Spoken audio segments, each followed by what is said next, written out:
नमस्कार दोस्तों, आप सभी का स्वागत है अपने ही चैनल जीके माध्यिका पर। दोस्तों, आज के इस वीडियो में बौद्ध धर्म से संबंधित टॉप 32 क्वेश्चन देखेंगे।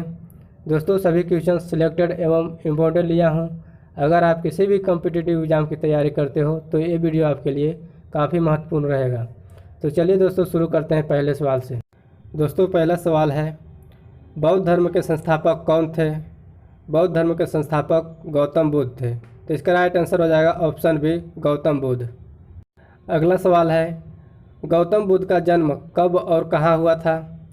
गौतम बुद्ध का जन्म 563 ईसा पूर्व में लुम्बिनी में हुआ था। तो इसका राइट आंसर याद रखना ऑप्शन बी, लुम्बिनी 563 ईसा पूर्व। गौतम बुद्ध का जन्म हुआ था लुम्बिनी में और कब हुआ था? 563 ईसा पूर्व में।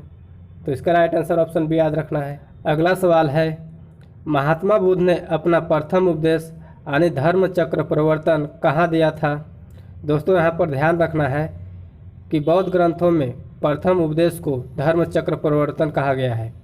तो आपको एग्जाम में कुछ भी दे दिया जाए, या तो प्रथम उपदेश पूछ लिया जाए या तो धर्म चक्र प्रवर्तन देकर पूछ लिया जाए, तो दोनों का राइट आंसर याद रखना है सारनाथ। तो इसका right answer option C, Sarnath हो जाएगा। अगला सवाल है, गौतम बुद्ध ने सर्वाधिक उपदेश कहाँ दिए थे? गौतम बुद्ध ने सर्वाधिक उपदेश श्रावस्ती में दिए थे। तो इसका राइट आंसर याद रखना है ऑप्शन बी, श्रावस्ती। अगला सवाल है, बुद्ध शब्द का तात्पर्य क्या होता है? बुद्ध शब्द का तात्पर्य होता है एक ज्ञान संपन्न व्यक्ति। तो इसका राइट आंसर हो जाएगा ऑप्शन डी, एक ज्ञान संपन्न व्यक्ति। अगला सवाल है, बौद्ध धर्म के प्रचार प्रसार के लिए कौन सी भाषा प्रयोग की गई थी? इसका राइट आंसर है ऑप्शन बी, पाली। बौद्ध धर्म के प्रचार प्रसार के लिए पाली भाषा प्रयोग की गई थी। अगला सवाल है, त्रिपिटक किसका धार्मिक ग्रंथ है? त्रिपिटक बौद्ध धर्म का धार्मिक ग्रंथ है। तो इसका राइट आंसर याद रखना है ऑप्शन सी, बौद्ध धर्म। अगला सवाल है, बुद्ध के उपदेशों का संग्रह कहाँ की गई है? इसका राइट आंसर है ऑप्शन बी, सूत पिटक। बुद्ध के उपदेशों का संग्रह सूत पिटक में की गई है। अगला सवाल है, बौद्ध शिक्षा का वर्णन किसमें है? इसका राइट आंसर है ऑप्शन ए, त्रिपिटक में। बौद्ध शिक्षा का वर्णन त्रिपिटक में की गई है।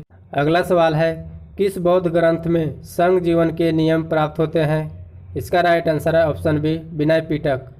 विनय पिटक बौद्ध ग्रंथ में संघ जीवन के नियम प्राप्त होते हैं।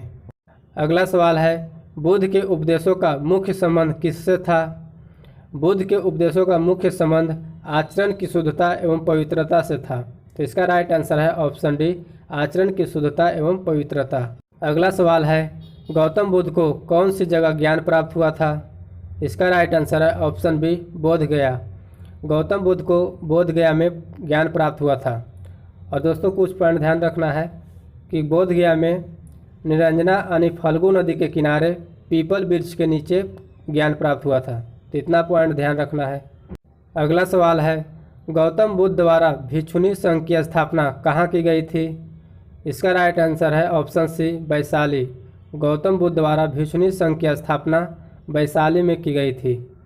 अगला सवाल है, बुद्ध के जीवन की किस घटना को महाभिनिष्क्रमण के रूप में जाना जाता है? इसका राइट आंसर है ऑप्शन ए, उनका गृह त्याग। बुद्ध के जीवन की गृह त्याग को महाभिनिष्क्रमण के रूप में भी जाना जाता है। अगला सवाल है, महात्मा बुद्ध का महापरिनिर्वाण यानी मृत्यु कहाँ हुआ था? दोस्तों, यहाँ ध्यान रखना है कि बौद्ध धर्म में मृत्यु को ही महापरिनिर्वाण कहा गया है। तो इसका राइट आंसर याद रखना है ऑप्शन बी, कुशीनगर में। महात्मा बुद्ध का महापरिनिर्वाण कुशीनगर में हुआ था। और कब हुआ था? तो 483 ईसा पूर्व में हुआ था। अगला सवाल है, बुद्ध ने अपने उपदेश किस भाषा में दिए थे? तो दोस्तों, इसका राइट आंसर हो जाएगा ऑप्शन ए, पाली। बुद्ध ने अपने उपदेश पाली भाषा में दिए थे। अगला सवाल है, गौतम बुद्ध के बचपन का नाम क्या था? गौतम बुद्ध के बचपन का नाम सिद्धार्थ था। तो इसका राइट आंसर हो जाएगा ऑप्शन सी, सिद्धार्थ। अगला सवाल है, प्रथम बौद्ध संगीति का आयोजन कहाँ हुआ था? प्रथम बौद्ध संगीति का आयोजन राजगृह में हुआ था। तो इसका राइट आंसर हो जाएगा ऑप्शन ए, राजगृह। अगला सवाल है, द्वितीय बौद्ध संगीति का आयोजन कहाँ हुआ था? द्वितीय बौद्ध संगीति का आयोजन वैशाली में हुआ था। तो इसका राइट आंसर हो जाएगा ऑप्शन बी, वैशाली। अगला सवाल है, तृतीय बौद्ध संगीति का आयोजन कहाँ हुआ था?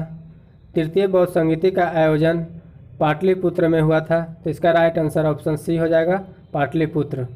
अगला सवाल है, किस शासक के काल में चतुर्थ बौद्ध संगीति का आयोजन कश्मीर अनिकुंड लवन में हुआ था? इसका राइट आंसर है ऑप्शन बी, कनिष्ठ। कनिष्ठ के शासनकाल में चतुर्थ बौद्ध संगीति का आयोजन कश्मीर में हुआ था। और दोस्तों, चतुर्थ बौद्ध संगीति का अध्यक्ष और उपाध्यक्ष भी याद रखना है। तो अध्यक्ष इसका है वसुमित्र और उपाध्यक्ष अश्वघोष है। अगला सवाल है, किसे एशिया का ज्योतिपुंज यानी लाइट ऑफ एशिया के नाम से जाना जाता है? इसका राइट आंसर है ऑप्शन बी, गौतम बुद्ध।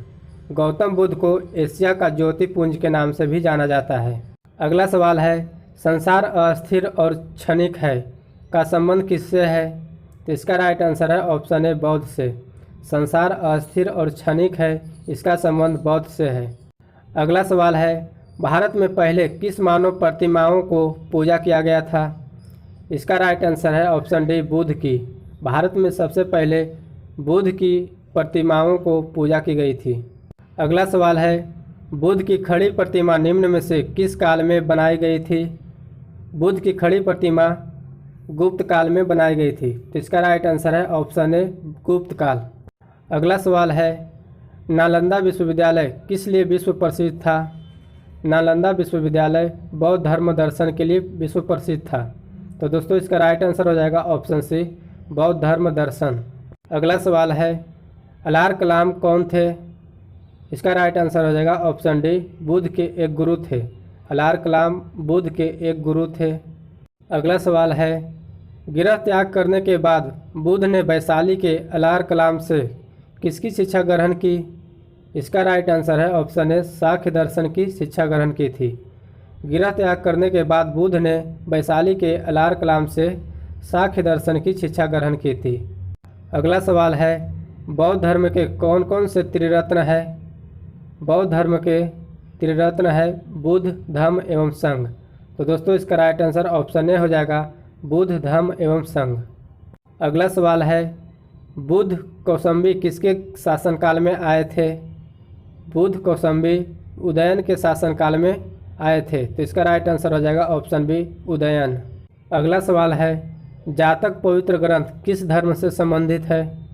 जातक पवित्र ग्रंथ बौद्ध धर्म से संबंधित है। तो इसका राइट आंसर हो जाएगा ऑप्शन सी, बौद्ध धर्म। अब दोस्तों, बौद्ध धर्म के 4 सभाएं देखेंगे जो एग्ज़ाम के लिए काफ़ी महत्वपूर्ण है। दोस्तों, इसमें आज क्या क्या रखना है जो एग्ज़ाम के लिए काफ़ी महत्वपूर्ण है? तो सबसे पहले सभी बौद्ध संगीति का स्थान याद रखना है। उसके बाद दोस्तों, प्रथम बौद्ध संगीति और चतुर्थ बौद्ध संगीति का अध्यक्ष याद रखना है। प्रथम बौद्ध संगीति का अध्यक्ष महाकश्यप याद रखना है और चतुर्थ बौद्ध संगीति का अध्यक्ष और उपाध्यक्ष दोनों हैं, इसलिए काफ़ी महत्वपूर्ण है। इसमें अध्यक्ष है वसुमित्र और अश्वघोष है उपाध्यक्ष। उसके बाद दोस्तों, शासनकाल से भी क्वेश्चन पूछा जाता है, तो शासनकाल सभी का याद रखना है। इतना पॉइंट ध्यान रखना है दोस्तों जो एग्ज़ाम के लिए काफ़ी महत्वपूर्ण है। तो दोस्तों, आज की वीडियो यहीं तक रहने देते हैं, फिर मिलेंगे अगले वीडियो में नए टॉपिक के साथ। अगर चैनल को सब्सक्राइब नहीं किया, सब्सक्राइब करके बेल आइकन दबा लीजिए। जय हिंद, जय भारत।